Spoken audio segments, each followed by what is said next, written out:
الرحمن الرحیم السلام علیکم ورحمۃ اللہ وبرکاتہ۔ برکت۔ ایک شخص نے امریکہ میں تعلیم حاصل کی۔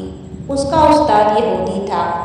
ایک دن سبق میں سود کے فائدے بیان کرنے لگا۔ مسلمان طالب علم نے سوال داغا، سر سود میں تو برکت نہیں ہوگی؟ یہودی کہنے لگا، برکت تو دنیا میں کہیں نہیں پائی جاتی۔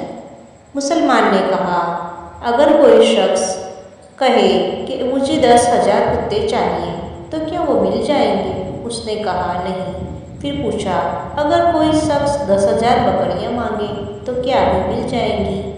جواب ملا، ضرور مل جائیں گی۔